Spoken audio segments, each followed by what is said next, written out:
soon as we wrote episode 9, we knew that it was going to have to operate on a scale that we'd never operated before. We'd had a number of nighttime battles, we've had a number of sieges, but this is the first pitched battle, or at least the first large pitched battle. And so it was something different for us.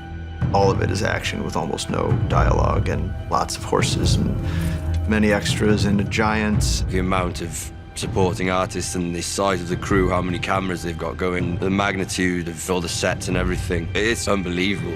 It was hard. It was a long, long slog. Luckily, we got Miguel Sapochnik back, who was our maestro from Hard Home in season 5. That was basically a massacre. This is a battle. This is the story of a battle. We've never done that before. They really wanted to kind of get into the mindset of what it would be like to be in a battle like that. It was fluid all the way through. It morphed, it changed. But the most important thing all the way through is it can't just be a battle. If it's just a battle, the audience don't have stakes in it. You have to be following someone, and we decide to follow John. Ramsey's weapon all the way through is antagonizing people, drawing them into a trap, and John completely falls for it. He doesn't account for Ramsey's gifts at psychological manipulation, which Sansa warns him about. He's kind of thought, this guy is going to do something stupid and honourable because he's not going to be able to control himself, so I'll shoot his brother with a bow and arrow. There's no way he can't gallop towards his brother, who is being shot at with arrows, and try and save him. So he falls into that trap. But he's waited until Jon Snow is within Archer's range so that they can start shooting him immediately. He's seen his brother be killed, so he falls into the next trap of galloping towards Ramsey. Every step of the way does exactly what he wants him to do.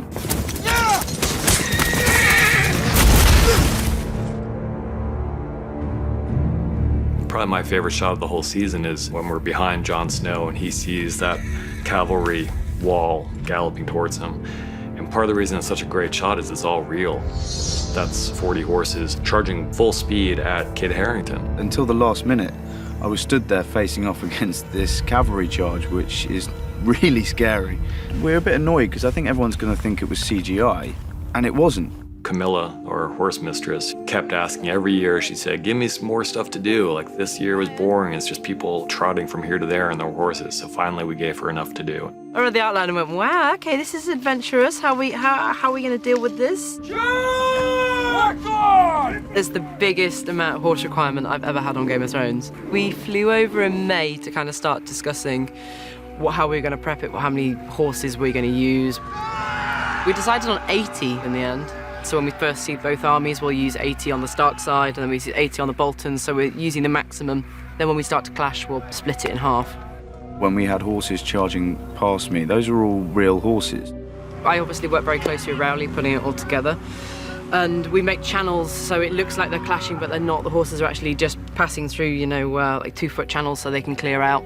We are going to make that look as close as possible to a collision without actually colliding the horses. So in very tight formation, we'll have those guys cross and they will pull the horses as they cross through. We're falling them onto a very thick falling bed so we don't injure the horses or injure the guys, but we're going to try and make that something that's not really been done before.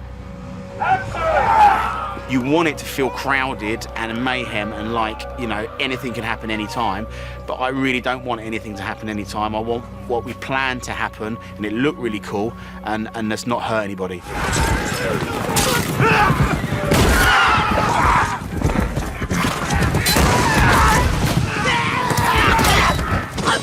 To get across the field and follow the horses at the speed at which they're moving, and horses move really, really fast, you need a special rig, and the Russian arm is just such a fun machine to work with, and it gives you such dynamic shots. It's basically a camera tracking vehicle. It's a remote control arm that sits on a Land Rover in our case. Throughout the Battle of the Bastards, we had a number of tracking vehicles, one of which was the Vampire Bat with the Russian arm on it, on a muddy, slippery field over about 500 or 600 yards with very fast horses. That was the vehicle to chase them properly and get the results we wanted. They worked very well.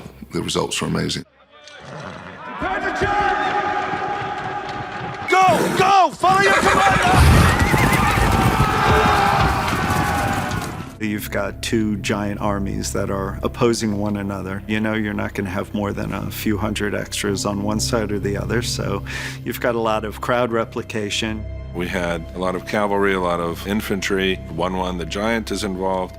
Most of it would be photographed, but it also needed a lot of digital enhancement.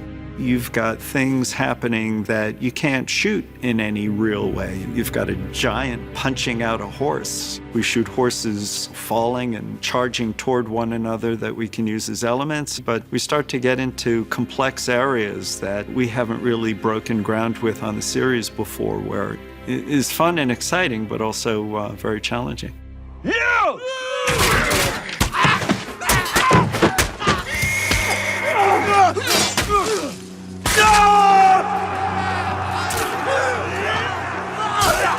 The Battle of the Bastards becomes incredibly compact. All these combatants forced into this incredibly tight space on the battlefield, partly crammed in by bodies. You've got horses, you've got, men of either side just piled up in this massive heap. The body pile was absolutely enormous in terms of its scale and ambition. All of those prop bodies had to be dressed in the appropriate uniforms. We had to have the shields and the flags. You then need to dress the horses in their saddlery. You need to make sure that the correct sigil is on the horse.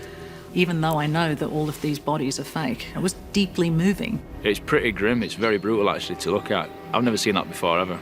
It comes from reading real accounts of these various battles, both medieval and even more modern ones. You read accounts of battles in the Civil War where the bodies were piled so thick it actually became an obstruction on the battlefield. I think what I was finding throughout filming this was moments of giving up. And the first moment we found that was when the crush starts happening and he just stops for a moment. And then he tries to fight his way back and he gets pushed over, he gets trampled. John is almost literally buried alive beneath the bodies. He was being almost killed by his own men, not on purpose, but just in this wave of fear that kind of overcomes everyone as they try to get out of the way of this incoming wall of shields. And then something drives him to fight up. And that moment where it comes up and he gasps for breath, he's reborn again in a way.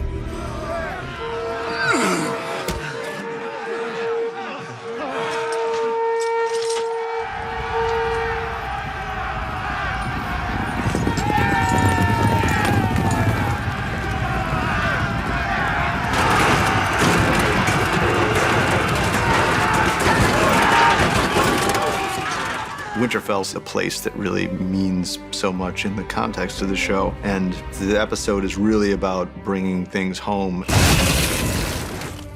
The final act takes place in the Winterfell courtyard, and it ultimately boils down to Jon against Ramsay and Sansa against Ramsay. Always wanted to do a scene with Jon Snow. It's really nice to get to sort of have the two bastards there together, facing off. It's a horrible moment when you see your hero go a bit too far. The only direction I gave to Kit was he's not a human anymore. He doesn't feel any sympathy, empathy for this guy.